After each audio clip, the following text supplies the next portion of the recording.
राष्ट्रव्यापी विकसित कृषि संकल्प अभियान का आज उद्घाटन महाराष्ट्र राज्य के मुख्यमंत्री देवेंद्र फडणवीस के हाथों संपन्न हुआ। परभणी स्थित वसंतराव नाईक मराठवाड़ा कृषि विश्वविद्यालय में इस अभियान के चित्र रथ वाहन को मुख्यमंत्री ने हरी झंडी दिखाकर रवाना किया। इस अवसर पर राज्य के कृषि मंत्री एडीओ माणिकराव कोकाटे, ऊर्जा राज्य मंत्री एवं परभणी जिले की पालक मंत्री मेघना साकोरे बोर्डीकर और श्रम राज्य मंत्री एडवोकेट आशीष जायसवाल प्रमुख रूप से उपस्थित थे। प्रधानमंत्री नरेंद्र मोदी के नेतृत्व में विकसित भारत की संकल्पना को गति देने हेतु आधुनिक कृषि पद्धतियां, समृद्ध किसान और विज्ञान आधारित खेती आवश्यक है।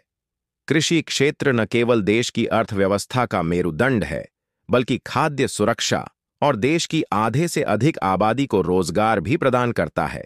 इसी उद्देश्य से केंद्र सरकार के कृषि एवं किसान कल्याण मंत्रालय तथा ग्रामीण विकास मंत्रालय की ओर से केंद्रीय कृषि मंत्री शिवराज सिंह चौहान के नेतृत्व में 29 मई से 12 जून 2025 तक यह राष्ट्रव्यापी अभियान चलाया जा रहा है। इस मौके पर सांसद संजय जाधव, विधायक सतीश चौहान, विधायक डॉक्टर राहुल पाटिल, विधायक रत्नाकर गुट्टे, विधायक राजेश विटेकर, प्रधान सचिव कृषि विकास चंद्र रस्तोगी, कृषि परिषद पुणे के महानिदेशक राव साहेब भागड़े, कृषि आयुक्त सूरज मांडरे, पोखरा परियोजना के संचालक परिमल सिंह, कृषि विश्वविद्यालय के कुलपति प्राध्यापक डॉक्टर इंद्रमणि, पीडीकेवी अकोला एवं एमपीकेवी राहुरी के कुलपति डॉक्टर शरद गड़ाख, बीएसकेवी दापोली के कुलपति डॉक्टर संजय भावे, जिलाधिकारी रघुनाथ गावड़े, पुलिस अधीक्षक रविंद्र सिंह परदेशी, जिला परिषद की मुख्य कार्यकारी अधिकारी नतिशा माथुर और मनपा आयुक्त धैर्यशील जाधव सहित कई गणमान्य उपस्थित थे। महाराष्ट्र राज्य में यह अभियान कृषि विभाग और 50 कृषि विज्ञान केंद्रों के माध्यम से 4500 गांवों में संचालित किया जाएगा। मराठवाड़ा क्षेत्र के लिए कुलपति प्राध्यापक डॉक्टर इंद्रमणि के मार्गदर्शन में वसंतराव नाईक मराठवाड़ा कृषि विश्वविद्यालय के कार्यक्षेत्र में आने वाले 8 जिलों के 12 कृषि विज्ञान केंद्र और सभी विस्तार तंत्र इसमें सक्रिय भागीदारी निभाएंगे। इस उपक्रम के लिए विस्तार शिक्षा निदेशक डॉक्टर राकेश अहिरे और मुख्य विस्तार शिक्षा अधिकारी डॉक्टर प्रशांत देशमुख ने विश्वविद्यालय स्तरीय सूक्ष्म नियोजन किया है, जिसके तहत वैज्ञानिकों की टीमें गठित की गई हैं।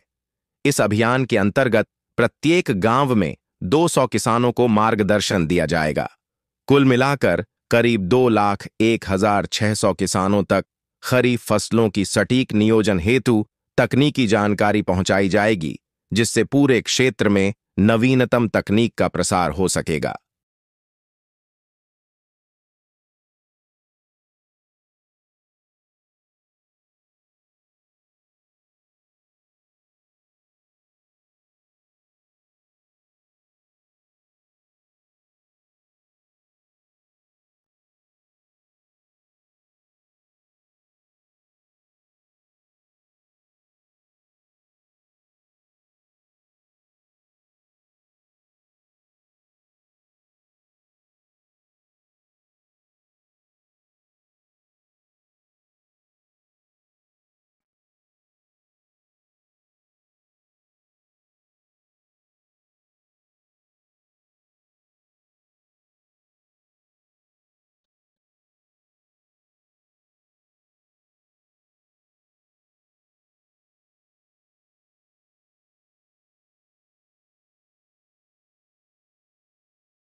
हम आपका विशेष स्वागत करते हैं। महोदय, आप कृषि एवं किसान के लिए एक समर्पित नेता हैं। राज्य मंत्री एवं परभणी जिले की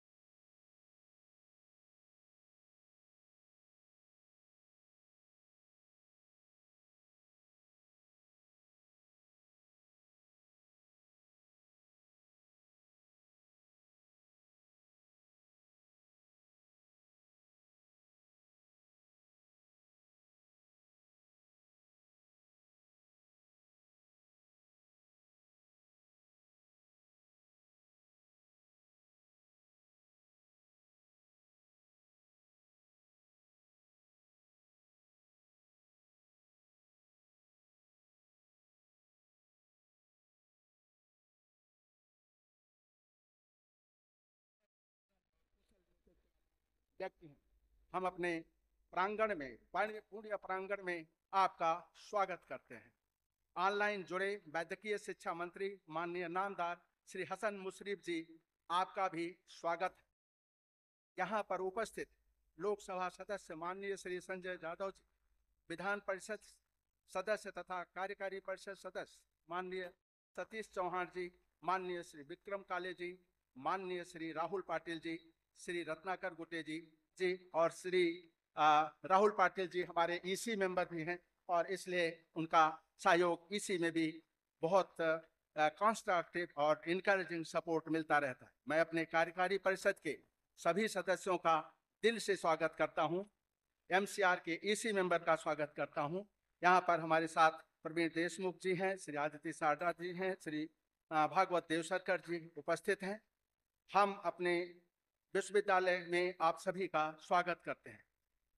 महाराष्ट्र राज्य के प्रधान सचिव माननीय श्री विकास चंद्र रस्तोगी जी, माननीय श्री कृषि परिषद के महासंचालक माननीय श्री राव साहब भागड़े जी, राज्य के कृषि आयुक्त माननीय श्री सुंदर भांडरे जी और नानाजी देशमुख कृषि संजीवनी प्रकल्प के संचालक श्री परिमल सिंह जी, आप सबका और डिपार्टमेंट से आए सभी लोगों का मैं तहे दिल से स्वागत करता हूं।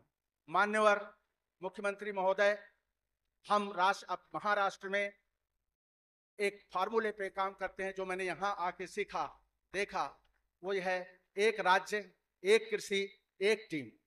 ये बहुत बड़ी जो है, ये दूसरे राज्यों में मुझे कम देखने को मिला, चूंकि मैंने देश में बहुत जगह सेवा दी है। तो ये आज जो राष्ट्र है वो इसी भावना को लेकर के आगे बढ़ रहा है। जैसे हम कह रहे हैं एक राष्ट्र एक कृषि एक टीम का कार्यक्रम जो है होता है।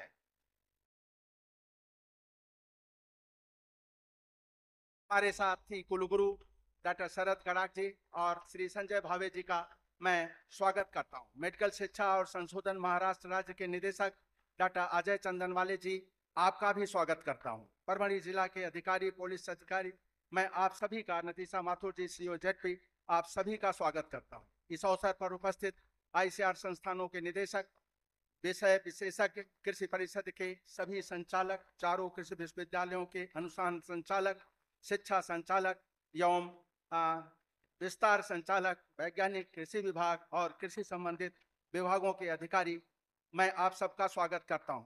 मैं विशेष रूप से स्वागत करता हूं अपने किसान भगिनी बंधु का। आज हमारे साथ दादा लाट उपस्थित हैं, जिन्होंने टेक्नोलॉजी कॉटन की दी, जिसको हमने यूनिवर्सिटी के साथ मिलकर किया। मुख्यमंत्री महोदय, हम लोग किसानों से भी सीखने की कोशिश करते हैं और इसीलिए विश्वविद्यालय सारों मिल करके दादा लाट टेक्नोलॉजी के नाम पे हमें इसको प्रतिष्ठित किए हैं। इसके अलावा हमारे साथ जो एसआरटी टेक्नोलॉजी के संचालक भी हैं, मैं उनका भी और उनके साथ सभी किसानों का स्वागत करता हूं। महोदय, ये बहुत शुभ संयोग है कि आज भारत सरकार के कृषि एवं किसान कल्याण मंत्रालय और भारतीय कृषि अनुसंधान परिषद का राष्ट्रव्यापी विकसित कृषि संकल्प अभियान, जो माननीय प्रधानमंत्री का सपना है, इसका शुभारंभ ज्वाइंट एग्रो के साथ हो रहा है। अभी आपने फीता काट करके और जो है रथ को जो है प्रेषित किया। ये सब प्रोग्राम पूरे महाराष्ट्र में भी और पूरे देश में भी चल रहा है। माननीय प्रधानमंत्री जी श्री नरेंद्र मोदी के नेतृत्व में विकसित भारत की संकल्पना और लैब टू लैंड के विजन को गति देने हेतु आधुनिक कृषि पद्धतियां, समृद्ध किसान, विज्ञान आधारित कृषि आवश्यक है। इस उद्देश्य से ये प्रोग्राम जो 29 मई से लेकर 12 जून तक 15 दिन में तक पूरे देश में चलेगा। इस प्रोग्राम के तहत देश के 721 जिलों के 65,000 से अधिक गांवों में 2170 विशेषज्ञ दलों की टीम द्वारा 1.5 करोड़ 1.5 कोटि किसानों के पास पहुंचा जा सकेगा। ये एक देश एक कृषि एक टीम की संकल्पना है। महोदय, महाराष्ट्र में कृषि विभाग, कृषि विश्वविद्यालय और कृषि विज्ञान केंद्रों के माध्यम से हम लोग 4,811 गांवों में 9,88,509 किसानों तक इस प्रोग्राम के तहत पहुंचेंगे। महोदय, राज्य के चारों विश्वविद्यालयों द्वारा किए गए अनुसंधान को किसानों तक पहुंचाने के लिए इस ज्वाइंट एग्रो का बहुत महत्व है। राज्य में ये ज्वाइंट एग्रो की शुरुआत 1973 में इसी प्रांगण से शुरू हुई थी।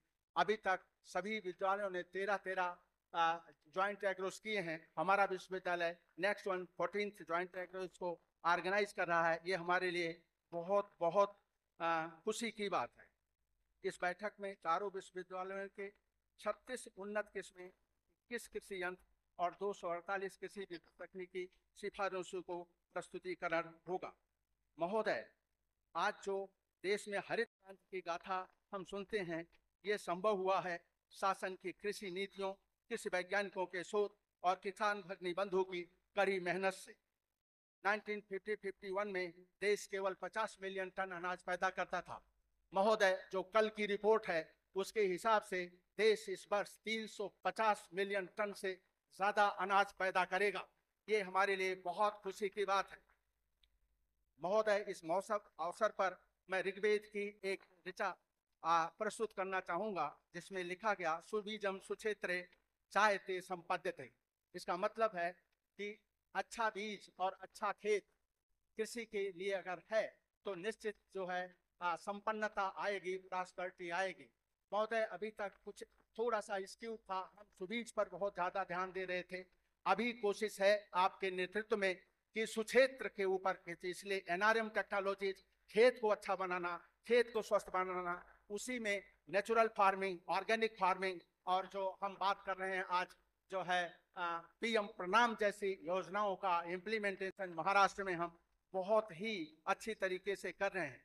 इस सब का आपके नेतृत्व में और माननीय कृषि मंत्री के नेतृत्व में महाराष्ट्र बहुत ही उच्च स्थान पर है। ये बताते हुए मुझे खुशी हो रही है कि अभी 20 मई को सारे विश्वविद्यालयों के कुलपतियों का समागम था दिल्ली में। वहाँ पर जो है हमारा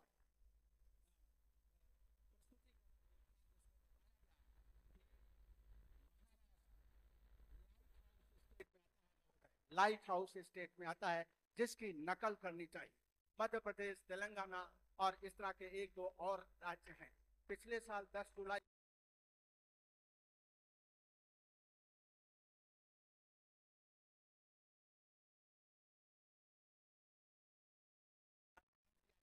उस समय मुख्यमंत्री साहब, कृषि मंत्री साहब के साथ मुझे भी वहां रहने का मौका मिला था और देश ने भूरी भूरी प्रशंसा की थी महाराष्ट्र के कार्यों की।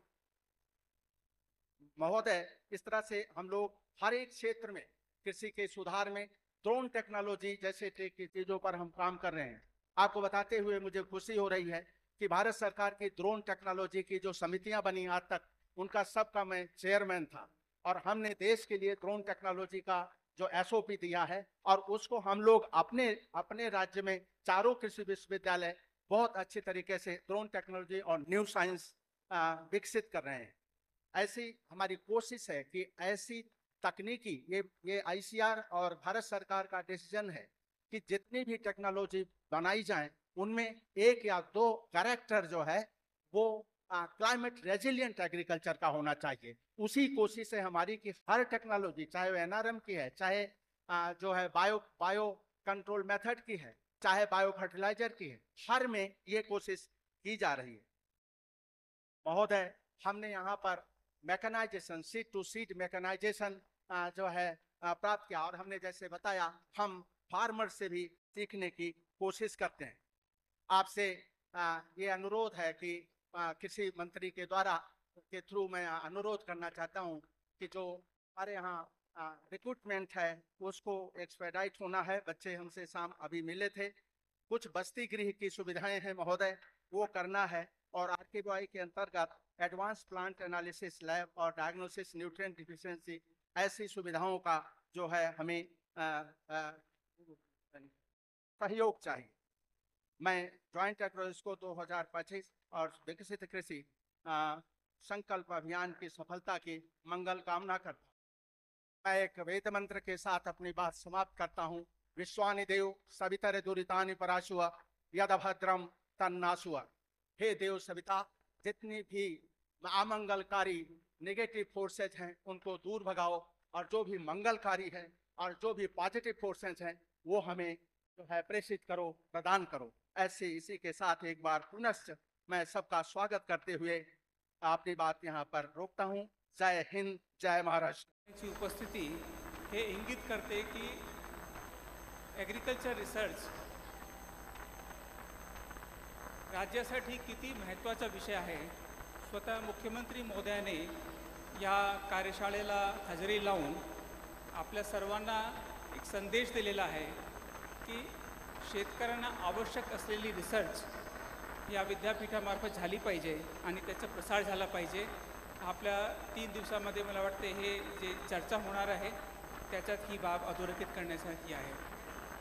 सर, मला आनंद होतो आहे आज काही प्रयोगशील शेतकरीसुद्धा ह्या कार्यक्रमाला उपलब्ध आहे आणि त्यांचे टेक्निकल सेशन्स होणार आहे।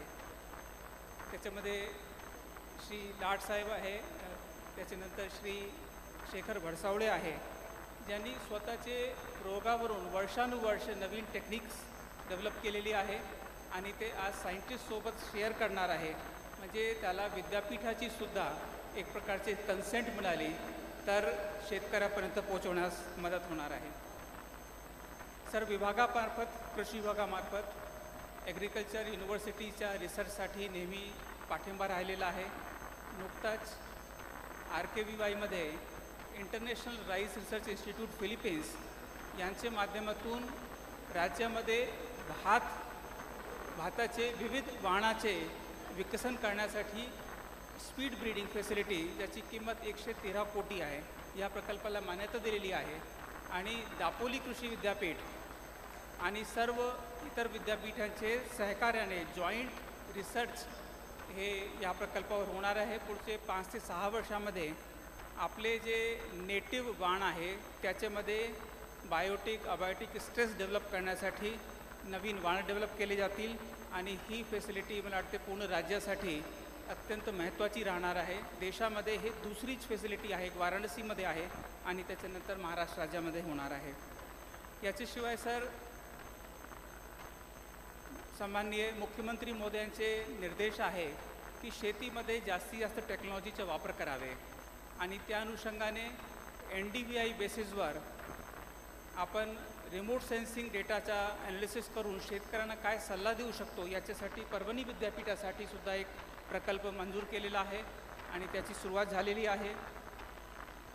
महाराष्ट्र ड्रोन मिशनमध्ये IIT मुंबई हे लीड पार्टनर असून आपले कृषी विद्यापीठ त्याच्यामध्ये सहयोगी संस्था आहे आणि ड्रोन टेक्नॉलॉजीचा वापर करून कृषी क्षेत्रामध्ये crop coverage, crop health, crop prediction यासाठी पुढचे 4 वर्षामध्ये मोठा काम होणार आहे आणि हा सुद्धा राज्याच्या कृषी क्षेत्रामध्ये विशेषतः रिसर्चवर किती मोठा फोकस आहे याच्यासाठी हा एक प्रकारचे इंगित आहे। सर, माझी सर्व विद्यापीठांना अशी सूचना किंवा विनंती राहील की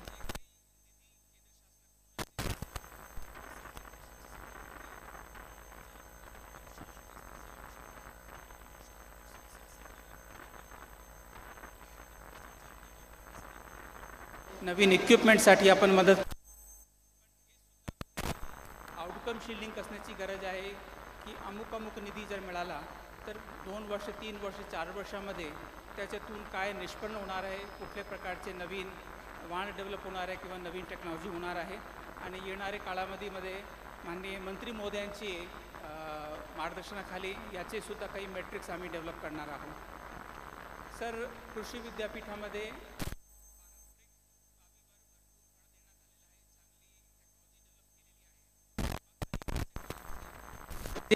इमर्जिंग एरियाज आहे. आर्टिफिशियल इंटेलिजन्स असेल, रोबोटिक्स असेल, त्याच्यानंतर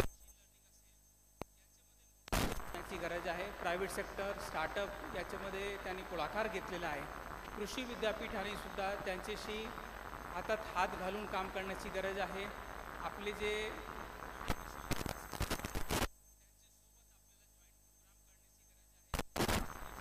पण 2020मध्ये मल्टीडिसिप्लिनरी अशा प्रकारची रिसर्च अपेक्षित आहे. म्हणून कृषी क्षेत्रामध्ये फक्त कृषीवर फोकस न करता आपण इतर विद्यापीठांशी जर आपण हातमिळवणी केली तर त्यांचे जे फोकस एरिया आहे, त्यांची जी स्ट्रेंथ आहे, कृषी संशोधन विकास समिती यांच्या वतीने आयोजित केलेल्या या जॉईंट ऑग्रेस्को कार्यक्रमासाठी उपस्थित असलेले राज्याचे सन्माननीय मुख्यमंत्री माननीय नामदार देवेंद्रजी फडणवीस,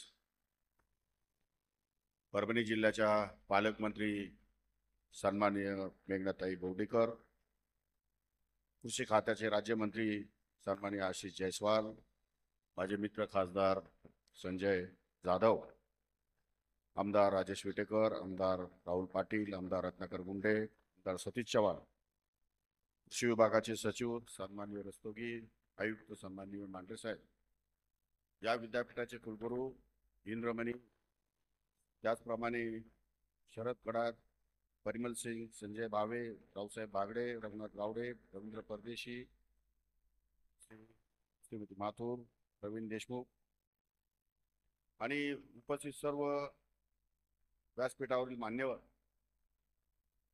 या कार्यक्रमासाठी जाणीवपूर्वक उपस्थित असलेले महाराष्ट्राच्या कानाकोपऱ्यातून आणि तीनही विद्यापीठातून आलेले सर्व शास्त्रज्ञ, विद्यार्थी, शेतकरी बांधव आणि माझ्या सहकारी मित्रांनो, आज या ठिकाणी मला एका गोष्टीचं अतिशय आदरणीय करावं लागतं. त्या देत असतात आणि मुख्यमंत्र्यांनी संबोधित करावं अशी सर्वसाधारणपणे विद्यापीठांची अपेक्षा असते, राज्यातल्या शेतकऱ्यांची अपेक्षा असते. मी जेव्हापासून कृषी मंत्री झालो तेव्हापासून जेव्हा माननीय फडणवीस साहेबांना विनंती केली, कृषी विभागाने जेव्हा विनंती केली तेव्हा त्यांनी कृषी विभागाचे कार्यक्रम स्वीकारले. नुसते स्वीकारले नाही तर ते प्रत्यक्ष हजर राहिले. ते इतके सेन्सिटिव्ह आहेत, इतके गंभीर आहेत की कोणत्याही परिस्थितीमध्ये राज्यातल्या शेतकऱ्यांसाठी जे म्हणून आपल्याला धोरण या ठिकाणी नवीन आखता येईल आणि जे वेगवेगळे प्रयोग करता येतील ते प्रयोग करण्यासाठी ते सातत्याने प्रयत्नशील असतात. त्यांना कल्पना आहे की राज्यातला 53% वर्ग हा या ठिकाणी शेतीवर अवलंबून आहे आणि या वर्गाला खऱ्या अर्थानं दिशा देणं, न्याय देणं, त्यांची कैफियत ऐकून घेणं, त्यांना सवलती निर्माण करून देणं ही राज्याची प्रथम जबाबदारी आहे. हे ओळखून माननीय मुख्यमंत्री महोदय यासाठी जाणीवपूर्वक वेळ देतात. आज या ठिकाणी ऑग्रेस्कोच्या उद्घाटनासाठी त्यांनी वेळ दिलेला आहे. परवा पुण्यामध्ये होणाऱ्या हॅकॅथॉनसाठी त्यांनी वेळ दिलेला आहे. म्हणजे जेव्हा या ठिकाणी कृषी खात्याचा कुठलाही कार्यक्रम असेल तर मुख्यमंत्री महोदय स्वतः या ठिकाणी उपस्थित असतात.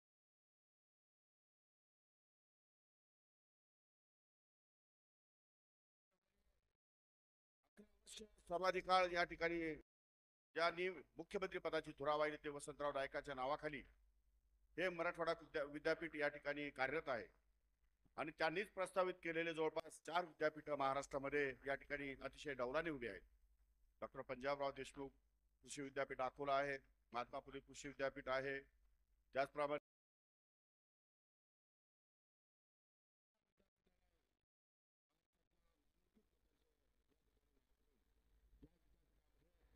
वेगवेगळ्या प्रकारचं संशोधन, वेगवेगळ्या प्रकारचं शिक्षण या ठिकाणी त्यांच्या माध्यमातून शेतकऱ्यांना, शेतकरी मुलांना या ठिकाणी मिळत असतं. आणि म्हणून अत्यंत महत्वाचा पार्ट हा विभाग या ठिकाणी आहे असं म्हटलं तर वावगं ठरणार नाही. शेतकऱ्यांचा आत्मा या विद्यापीठावर अवलंबून आहे. शेतकऱ्यांना नॉलेज आणि शेतकऱ्यांना खऱ्या अर्थानं नवीन या ठिकाणी जे काही विकसित वाहन आहेत ते मिळण्याचं हे ठिकाण आहे. मेकॅनिझम मोठ्या प्रमाणात शेतीमध्ये आलं पाहिजे, त्यासाठी या ठिकाणी विद्यापीठ प्रयत्नशील असतात. आणि म्हणून हे विद्यापीठ ही अत्यंत महत्त्वाची या ठिकाणी दालनं आहेत. परंतु मला एका गोष्टीचा मात्र 100% अभिमान आहे की महाराष्ट्रातला शेतकरी हा विद्यापीठाच्याही पुढे जाऊन या ठिकाणी संशोधन करतो आणि स्वतः प्रयोग या ठिकाणी करून आपल्या शेतीमध्ये वेगवेगळे प्रयोग करून या ठिकाणी यशस्वी होतो. ही शेतकऱ्यांचं हे शेतकऱ्यांचं करावं तेवढं कौतुक थोडं आहे आणि मी तो अनुभव या ठिकाणी घेतलेला आहे. आजपर्यंत या विविध कृषी संशोधन केंद्रामार्फत एकूण 730 सुधारित वाहन, 179 कृषी यंत्रे व अवजारे आणि 5702 कृषी तंत्रज्ञान या ठिकाणी प्रसारित करण्यात आले आहेत आणि 12 संशोधकांना या ठिकाणी संशोधनाला आपल्याला पेटंट या ठिकाणी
शोधणं आणि ते शेतकऱ्यापर्यंत पोहोचवणं ही खरी काळाची गरज आहे. त्याशिवाय आपल्याला सस्टेनेबल होता येणार नाही, त्याशिवाय शेती शेतकऱ्यांना परवडणार नाही. आणि म्हणून या कोरडवाहू शेतीमध्ये जेवढे जेवढे वाण विकसित करता येईल आणि त्यातून जेवढं उत्पन्न शेतकऱ्यांचं वाढेल त्यावरच या विभागाचं या ठिकाणी खऱ्या अर्थानं कसं अवलंबून आहे. आणि त्या दृष्टिकोनातून निश्चितपणे आपण काम सुरू कराल किंवा काम सुरू आहे असं म्हटलं तर अवघड ठरणार नाही. 77 संशोधन केंद्र आणि 107 अखिल भारतीय संशोधन केंद्र यांचा सुद्धा या गोष्टीमध्ये समावेश आहे. काही संशोधन केंद्रामध्ये अतिशय उत्कृष्ट काम सुरू आहे, काहीमध्ये या ठिकाणी कामाची जरा थोडीशी अडचणी आहेत आणि त्या संदर्भात सुधारणा करण्याचं काम राज्य शासन निश्चितपणे या ठिकाणी करेल. तृणधान्य शेतीच्या बाबतीमध्ये माननीय या देशाचे पंतप्रधान नरेंद्रजी मोदी साहेबांनी इंटरनॅशनल मिलेट इयर म्हणून या ठिकाणी घोषित केलं आहे 2023 आणि कृषी दिंडी काढून शेतकऱ्यांना या ठिकाणी त्याचं महत्त्व या ठिकाणी सांगण्यात आलेलं आहे. विद्यापीठात बाजरी संशोधन केंद्र वैजापूर औरंगाबाद येथून बाजरीचे पोषण मूल्य असणारे AHB 1200 आणि 1269 हे जैव संपृक्त वाण विकसित या ठिकाणी केलेले आहेत. बाजरीचे पोषण मूल्य असणारे 4 वाण या ठिकाणी विकसित केले आहेत. त्यापैकी 2 वाण हे परभणी कृषी विद्यापीठाचे आहेत, त्याचाही मला अभिमान आहे. ज्वारीचे परभणी शक्ती हे जैव संपूर्ण वाण विकसित केलेलं आहे आणि त्या संदर्भात विद्यापीठाला द्यावे तेवढे धन्यवाद कमीच आहेत. याहीपेक्षा आणखी महत्त्वाच्या अनेक गोष्टी आहेत, मी त्या खोलामध्ये जाणार नाही. फक्त आता एक गोष्ट खरी आहे की आपण उत्पादन वाढीसाठी प्रयत्न करतो, परंतु एकीकडे उत्पादन वाढ करत असताना उत्पादन खर्च कमी करणं आणि क्वालिटी उत्पादन करणं या गोष्टीला अत्यंत महत्त्व प्राप्त झालेलं आहे.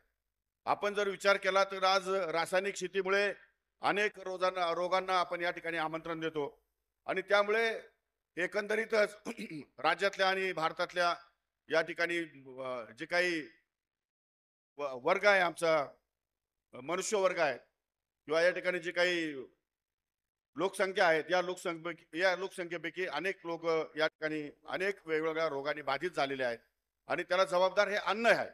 त्यामुळे अन्न चांगल्या प्रकारचं, चांगल्या दर्जाचं या ठिकाणी निर्माण व्हावं, यासाठी विद्यापीठाने या ठिकाणी त्यांना मार्गदर्शन करणं आवश्यक आहे. मला खात्री आहे, मी जवळपास विभागामध्ये, सर्वच विभागामध्ये शेतकऱ्यांबरोबर इंटरॅक्शन करत असतो आणि इंटरॅक्शन केल्यानंतर माझ्या लक्षात येतं की शेतकरी वर्ग हा किती अभ्यासू आहे, किती प्रयत्नशील आहे, किती प्रयोगशील आहे.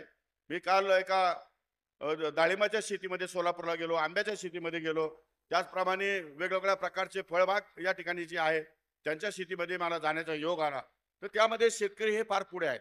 ज्या ज्या अडचणी आहेत त्या ते आपल्याला सांगतात, परंतु ज्या डाळिंबाच्या शेतीमध्ये 25,000 शेतकरी या ठिकाणी जाऊन मार्गदर्शन घेतात, त्या डाळिंबाच्या शेतीमध्ये विद्यापीठाचे शास्त्रज्ञ जात नाही. त्यामुळे विद्यापीठाच्या शास्त्रज्ञांना माझी विनंती आहे की आपण बांधावर जावं, बांधावर डेमो बघावे आणि त्यामध्ये काही सुधारणा असतील तर सुधारणा सुचवाव्या, किंवा त्यांनी केलेलं जे वाहन विकसित केलेले आहेत त्या वाहनामध्ये काय अडचणी आहेत किंवा काय आणखी त्यामध्ये बदल करता येईल, अशा प्रकारचं ज्ञान त्यांना प्राप्त करून देणं हे विद्यापीठाचं कर्तव्य आहे. आणि म्हणून विद्यापीठ सुद्धा अतिशय जोमाने कामाला लागते. मला कल्पना आहे कृषी खात्यामध्ये या ठिकाणी अधिकाऱ्यांचा वणवा आहे, विद्यापीठामध्ये अधिकाऱ्यांचा वणवा आहे, फार मोठ्या प्रमाणावर स्टाफची कमी आहे. हे स्टाफ लवकरात लवकर आकृतीबंध या ठिकाणी झाल्यानंतर त्यांची स्टाफ भरण्याची प्रक्रिया माननीय मुख्यमंत्री महोदय आणि दोन्ही उपमुख्यमंत्री महोदय या ठिकाणी निर्णय घेतील.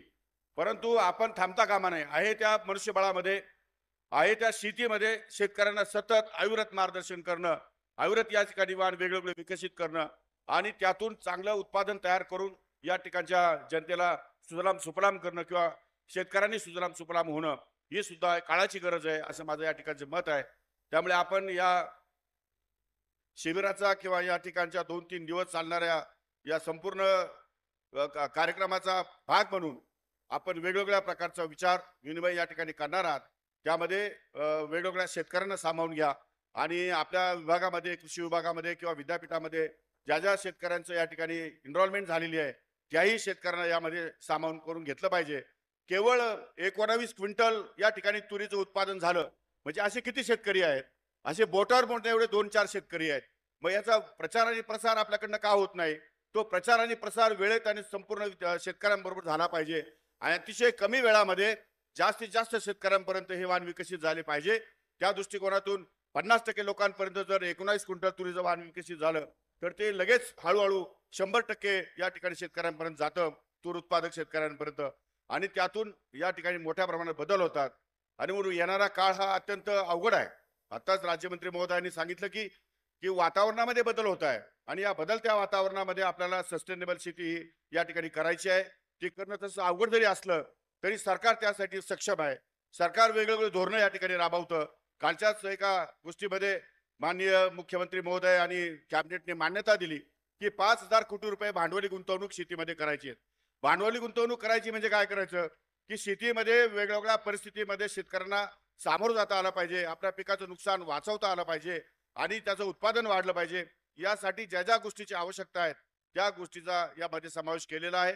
आणखी काही गोष्टी या ठिकाणी कमी पडल्या तर त्यांचाही वेळेनुसार समावेश या ठिकाणी निश्चितपणे करता येईल आणि शेतकऱ्यांना स्वावलंबी करण्यासंदर्भात राज्य सरकार निश्चितपणे प्रयत्न करेल.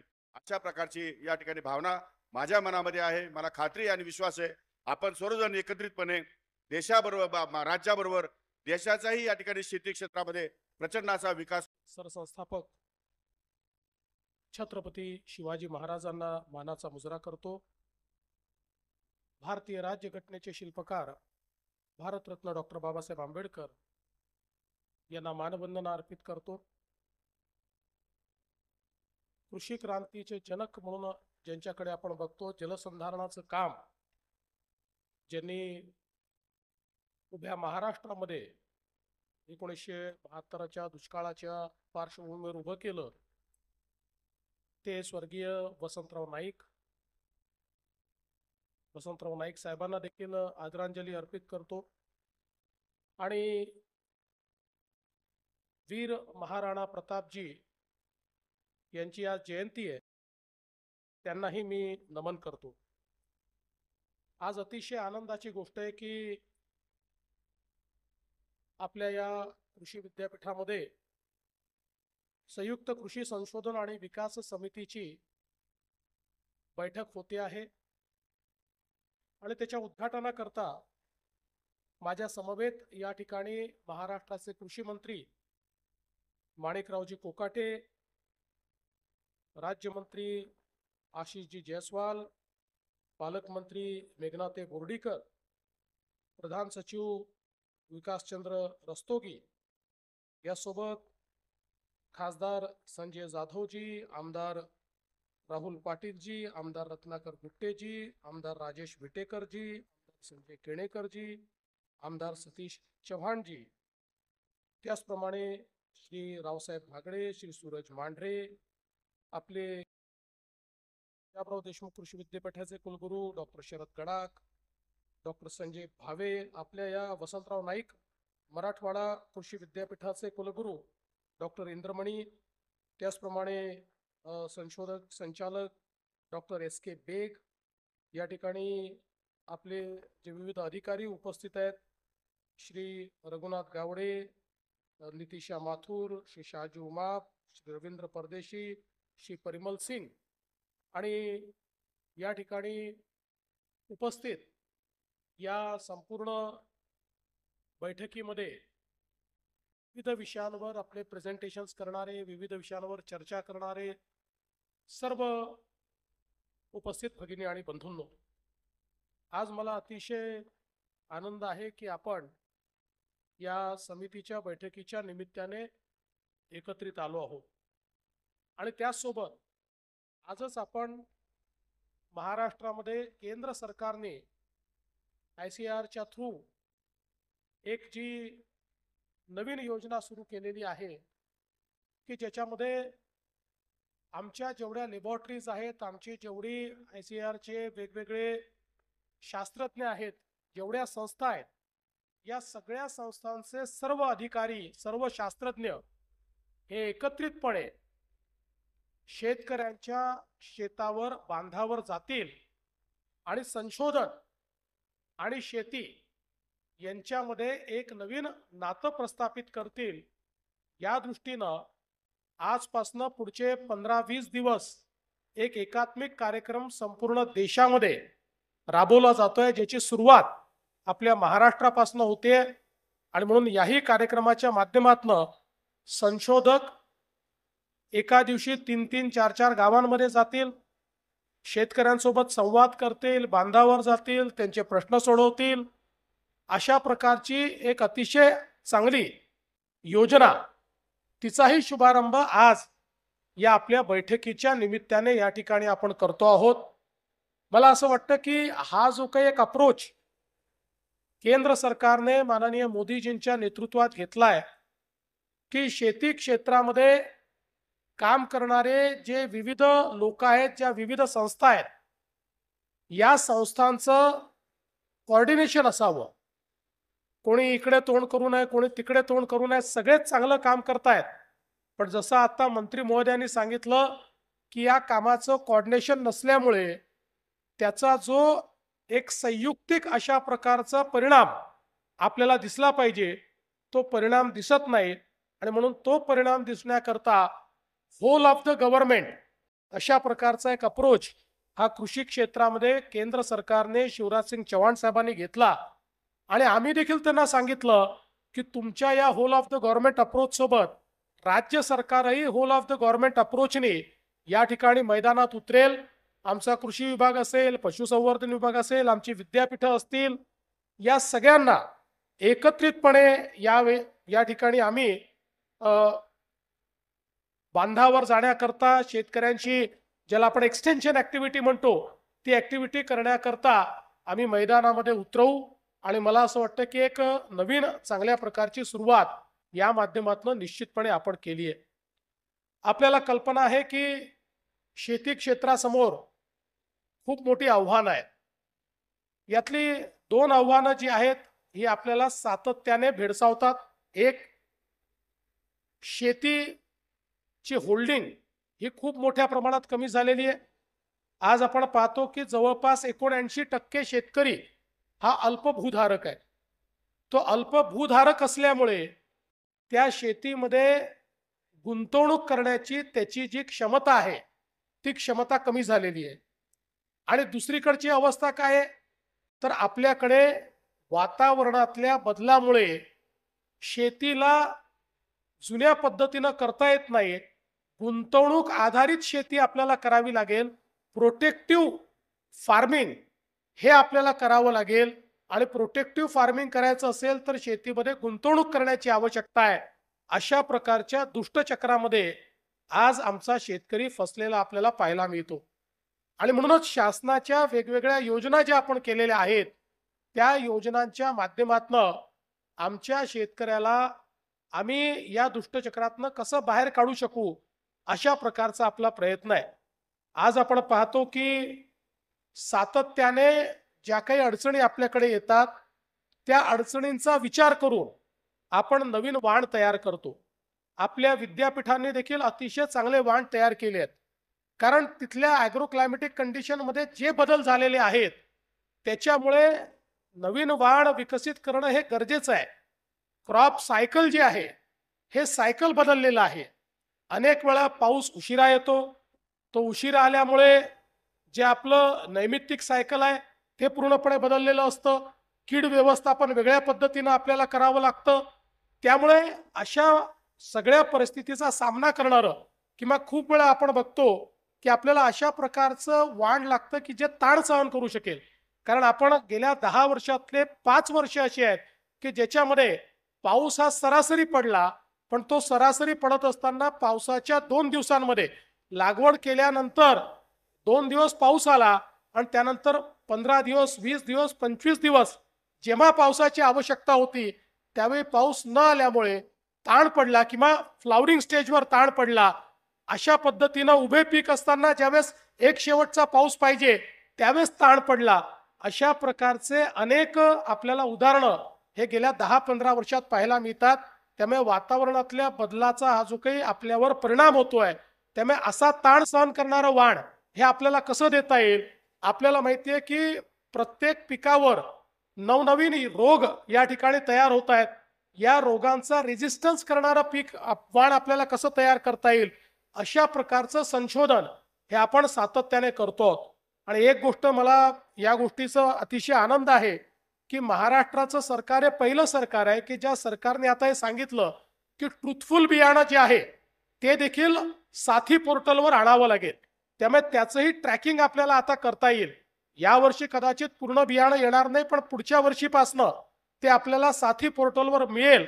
कारण आपल्याला माहिती आहे 70% आमचा शेतकरी जे बियाणं वापरतो हे ट्रुथफुल बियाणं आहे. आणि शेतकऱ्याची जी काही फसवणूक होते ती याच पद्धतीमध्ये या ठिकाणी होते. आणि मग वेगवेगळी स्वप्न त्याला दाखवली जातात आणि त्यातनं बियाणं त्या ठिकाणी फेल झाल्यानंतर त्याचा जो काही परिणाम शेतकऱ्यावर होतो, इन्व्हेस्टमेंटची कॅपॅसिटी नाही आहे, कर्ज घेऊन इन्व्हेस्टमेंट केलेली आहे आणि अशा परिस्थितीत एक पीक खराब झालं की तो कायमचा कर्जबाजारी होतो. आणि म्हणून अशा प्रकारच्या पद्धतीतून आमच्या शेतकऱ्यांना आपल्याला कसं बाहेर काढता येईल. आता लागवडीच्या नवनवीन पद्धती आपण डेव्हलप केलेल्या आहेत. या पद्धतींमुळे आपली उत्पादकता कशी वाढवता येईल याचा आपला प्रयत्न आहे. आपण बघा एक 10-12 वर्षापूर्वी BBFचा वापर कमी होता, पण आपल्या सगळ्या विद्यापीठांनी आपल्या सगळ्या कृषी विभागाने मोठ्या प्रमाणात BBFचा वापर केला पाहिजे या संदर्भातली जाणीव जागृती केली.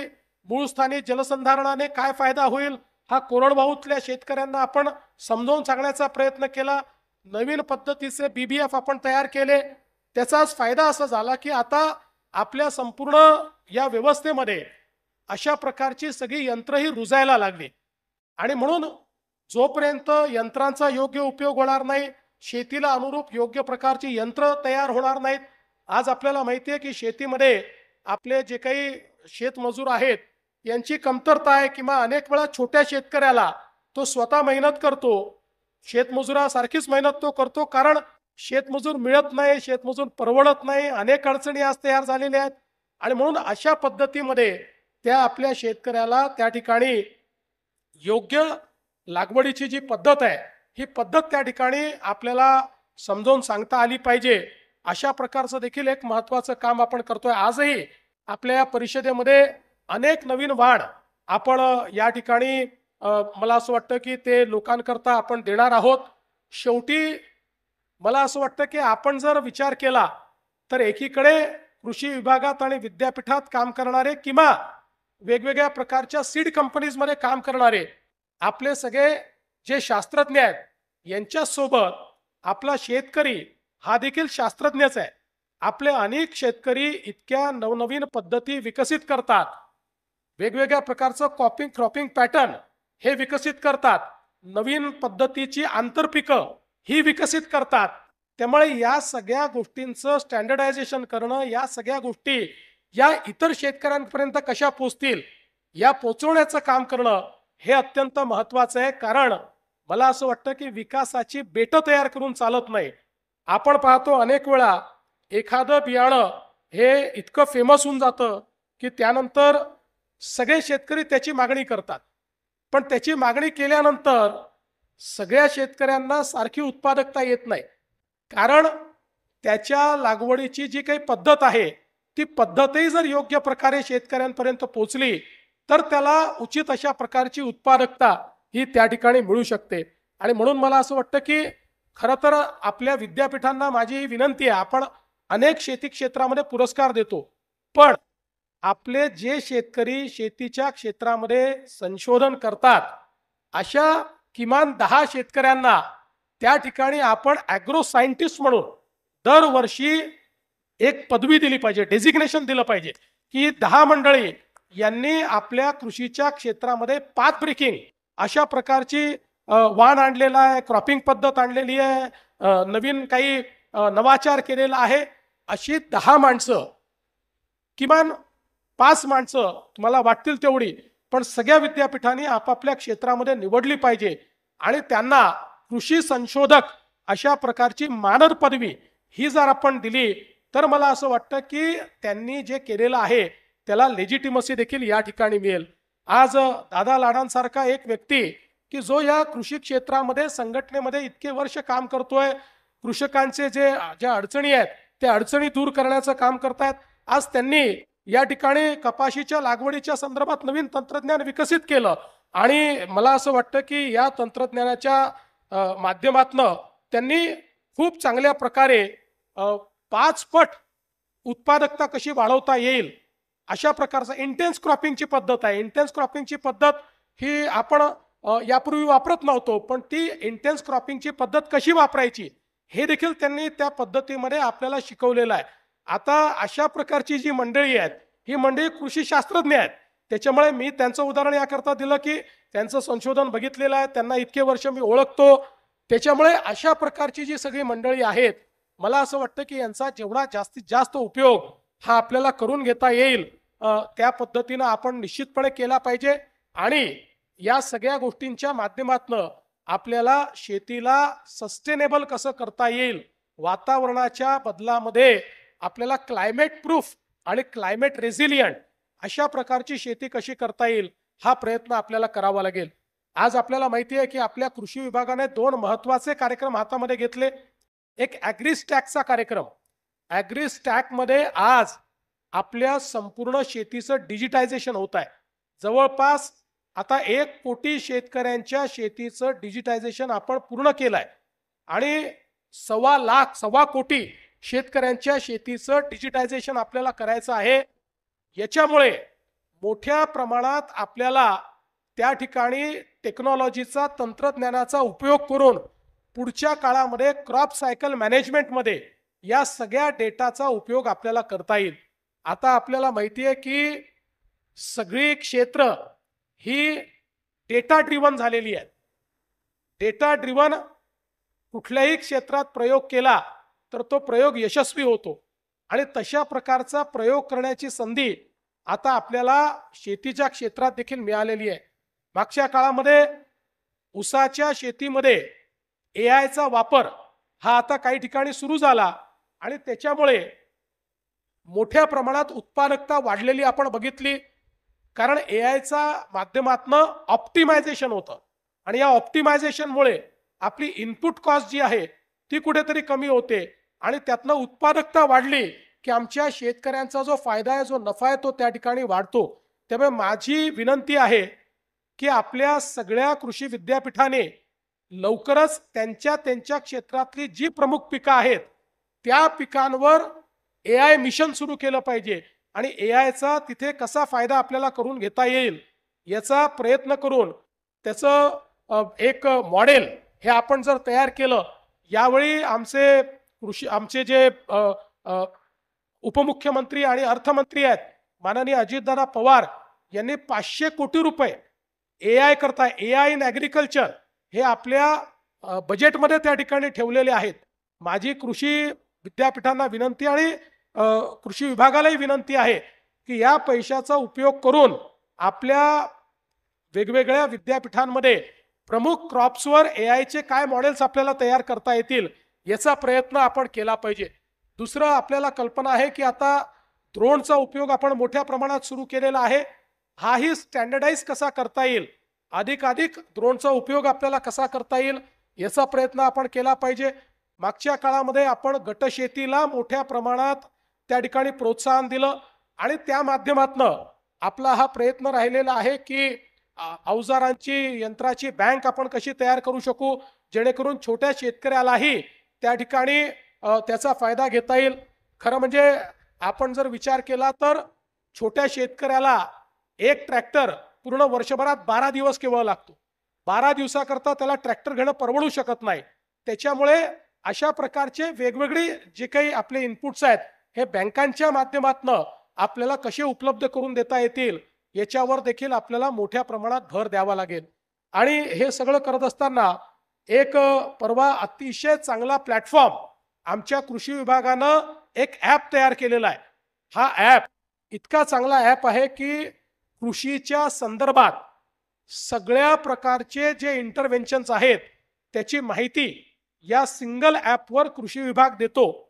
या ॲपमध्ये वेगवेगळ्या प्रकारची लागवड करण्याच्या संदर्भात कुठले पद्धती आहेत त्याचे व्हिडिओज देखील आपल्याला पाहायला मिळतात. म्हणजे प्रत्यक्ष त्या व्हिडिओजच्या माध्यमातून शेतकऱ्याला आपल्याला शिकवता येईल अशा प्रकारची व्यवस्था देखील आहे. वेगवेगळ्या कीड व्यवस्थापनाच्या संदर्भातली माहिती ही देखील त्या ठिकाणी आहे. वेगवेगळ्या वाणांच्या संदर्भातली माहिती ही त्या ठिकाणी मिळते आहे. आणि सगळ्यात चांगलं असं आहे की याच्यावर एक चॅटबॉट तयार केला आहे ज्याच्यावर मराठीमध्ये कुठलाही प्रश्न आमचा शेतकरी विचारू शकतो आणि त्यांनी विचारलेला हा जो काही प्रश्न असेल त्याचं उत्तर हे त्या चॅटबॉटवर येतं. आणि हे उत्तर येत असताना त्याचा सोर्स काय आहे हे देखील आपल्याला त्या ठिकाणी कळतं. नाही तर उत्तर काही येऊ शकतं पण त्याचा सोर्स काय आहे. म्हणजे एखादं जर लागवडीची पद्धत त्या ठिकाणी विचारली आणि त्याचं उत्तर दिलं तर ही याचा सोर्स हा कोकण कृषी विद्यापीठ आहे, मराठवाडा कृषी विद्यापीठ आहे किंवा एखादी ICAR ची ही संस्था आहे. अशा प्रकारचा सोर्स देखील त्याच्यामध्ये आपल्याला मिळतो. आणि म्हणून मला असं वाटतं की अतिशय चांगल्या पद्धतीचा हा ॲप जो शेतकऱ्यांकरता एक शेतकऱ्यांचा डिजिटल मित्र म्हणून या ठिकाणी काम करणार आहे अशा प्रकारचा ॲप आपण हा तयार केलेला आहे. हा जास्तीत जास्त शेतकऱ्यांपर्यंत कसा पोचेल याचाही प्रयत्न येत्या काळामध्ये आपल्याला निश्चितपणे करावा लागेल.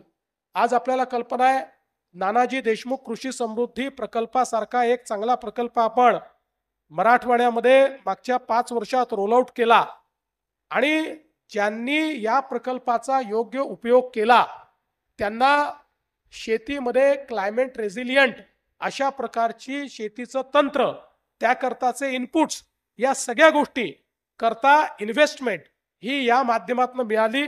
आता याचा दुसरा टप्पा आपण रोल आउट करतो. 4000 कोटीचा दुसरा टप्पा आहे. 7500 गावं आपण याच्यामध्ये घेतलेली आहेत. मला असं वाटतं की याही ठिकाणी याचा योग्य उपयोग आपल्याला कसा करता येईल.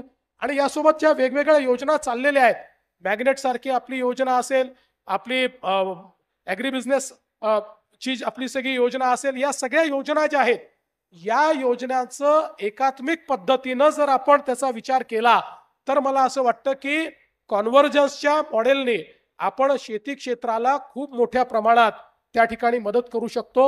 आणि म्हणून मला असं वाटतं की शेती क्षेत्रातले सगळे आपले तज्ज्ञ या ठिकाणी बसलेले असताना या क्षेत्राकडनं आपल्या अपेक्षा देखील मोठ्या आहेत. आपल्या शेतकऱ्याला स्थैर्य द्यायचं आहे. मला अतिशय आनंद आहे कालच केंद्र सरकारने मोठ्या प्रमाणात हमी भावामध्ये वाढ करण्याचा निर्णय घेतलेला आहे.